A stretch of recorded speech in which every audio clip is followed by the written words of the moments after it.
Namaskar, my dear Cambridgians. I hope you all are staying safe at your home and utilizing your time properly.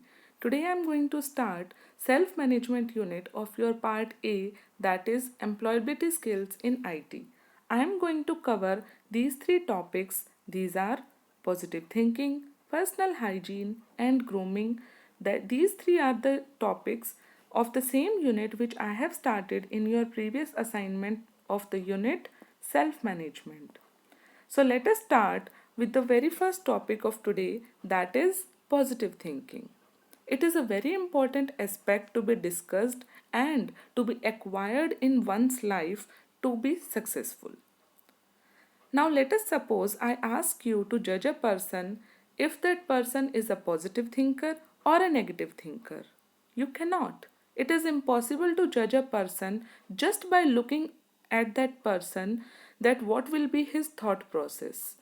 But when you spend some time with that person and you understand the behavior and the traits of a person, then you can easily identify that a person is a positive or a negative thinker.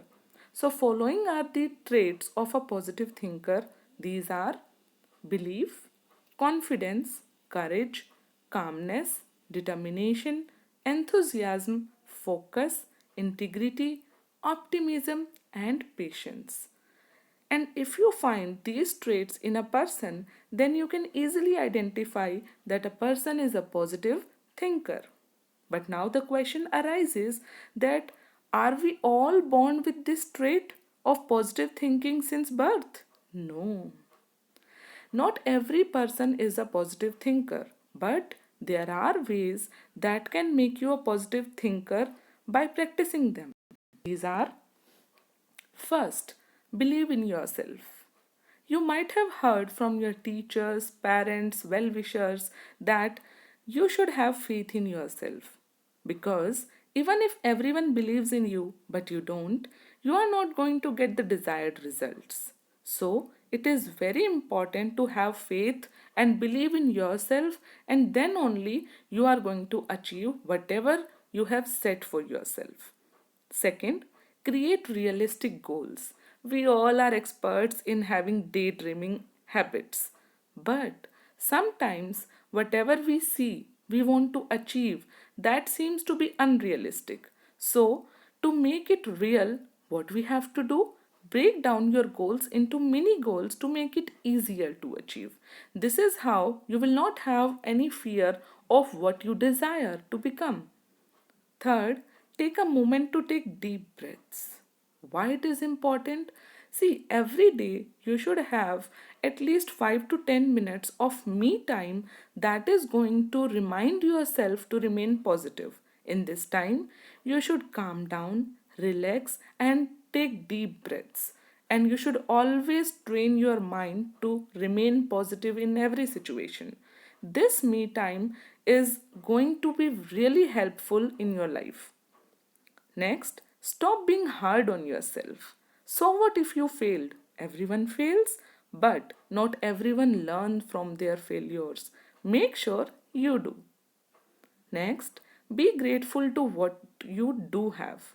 See, we all cry for this, that I don't have this thing, I don't have this thing, but you should always train your mind to applaud, to appreciate, to be grateful to all that you have. Then only you will have a happy and a calm life. Next, focus on positive things you see every day. See, internet, TV, your surrounding is all full of the negative energies. But you should train your mind to see the positive aspects of all the things that you see every day. Next, develop a personal mantra. What is it? See, there should not be any outside source of motivation. You should develop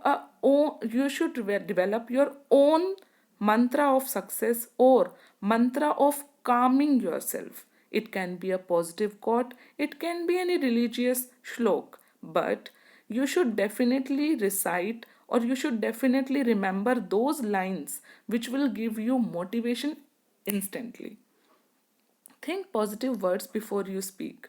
I discussed before also that whatever is your thought process, whatever is your mood, that is going to affect everything that you do or you speak.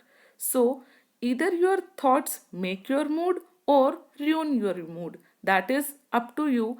If you will feel positive, if you will think positive before speaking, then you will definitely get success in whatever you are going to narrate. Visualize your dreams. Suppose you want to attain 98% marks in your boards. Just close your eyes and imagine that you have got success. You have got 98% in your boards. Now imagine what your parents are speaking, how happy they are. Imagine your school is appreciating you everywhere. So these will give you goosebumps. These will give you instant positive energy, and it will definitely make you feel positive in the situations. Surround yourself with positive people. It is a very, very, very important thing. If you are surrounded with negative people, they will try to pull you back in every situation, no matter what it is. They will definitely give you fear of life, fear of failing the things, fear of not getting good marks, everything. So, you have to surround yourself with the positive people so that even if you are not doing well, they motivate you. They try to take you to the new heights. So, be selective and choose your surroundings with a positive people. Now, let us discuss personal hygiene.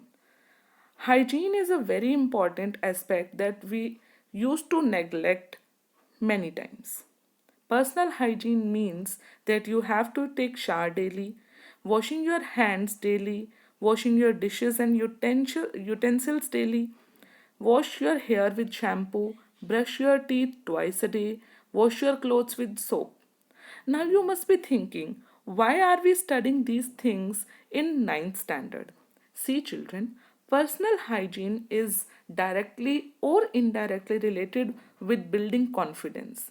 When you are hygienic, when you are clean, neat and clean properly, that time the confidence that comes from inside is not comparable with anything else. So, personal hygiene and grooming are equally important in building a person's confidence and positive thinking. Now, let us see what is the importance of personal hygiene. Good personal hygiene is very important in today's society for both health and social reasons. Keeping your hands and body clean is vital in stopping the development and spread of illness and infection. We can see in today's scenario also. This simple habit doesn't just benefit your health, it can help protect those around you too. See, when you are clean, when you are happy, that can affect your surroundings also.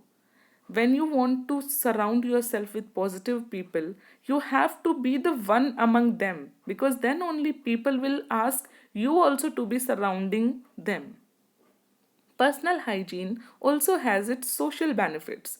Since a good personal hygiene routine means caring for your body and washing regularly, it reduces the chance of body odor, which can be embarrassing in social situations at work or at school.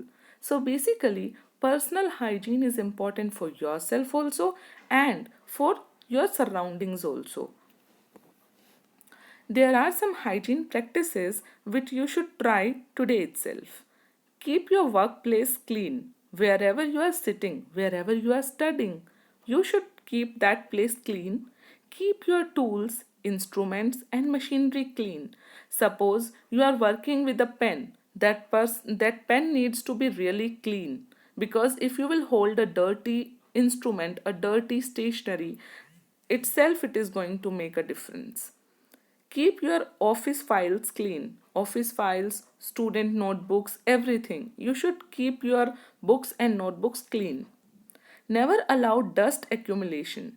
You should always keep dusting clothes nearby you so that whenever you see any dust near your table, your study table, your school, so you should definitely clean that, and you should not practice damaging the school property also. Never shy in cleaning your tables by yourself. See, every time if you want a person to clean your surrounding, then it is not possible. You should have a habit of cleaning your surroundings yourself.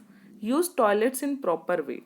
See, it is not like I don't feel that I should be telling you this, but I have seen myself that few of us are not in a habit of using these things in proper ways. So I think better like you should start using these in a proper way to avoid any kind of infection or any kind of illness that can come with the improper use of toilets. Use more water to avoid smell and stains. Again, it is very normal and a very useful thing to be discussed. Wash your hands and mouth after you use the toilet. See, you should always wash your hands when you are using washrooms. Always close the door of toilets. Important. Open the doors of ventilation. There should be a ventilation means there should be airy atmosphere. Air should go out and come in so that there is no contamination or there is no germs in your area. Last topic of today's discussion is grooming. After hygiene, you should always groom yourself in order to look better, in order to look presentable. It is a process of making yourself neat and attractive. Grooming helps in looking smart, feel confident about ourselves, and make a good impression of ourselves. You might have seen yourself also when you suppose you are wearing a very nice attire, then you are confident in yourself only. So grooming helps you in attaining all these qualities when you are done with your hygiene and everything. So grooming is basically a guideline of how to dress and look smart. These are the guidelines for dressing and grooming. First, clothes. Clothes should be clean, neat, and ironed. Shoes should be clean and polished. Change socks every day and always wear clean socks. In certain jobs, display of bodily tattoos and piercing is not accepted. So, your clothes and your skin should be clean and neat perfectly. Hair. Hair should be washed regularly to keep clean. Simple styles and well combed hair gives us a smart look. So, it is always advised according to your age you should definitely choose a haircut. Face. Face looks clean if you shave regularly. This is for the boys. Teeth should be kept clean without any stains. Brush the teeth twice a day to maintain dental hygiene. So, these all are the grooming guidelines which I would like to suggest for a person to feel confident about him or herself. Thank you. Stay safe, and I know you must be using your time effectively with the help of the things which we have shared with you. Thank you. Namaskar.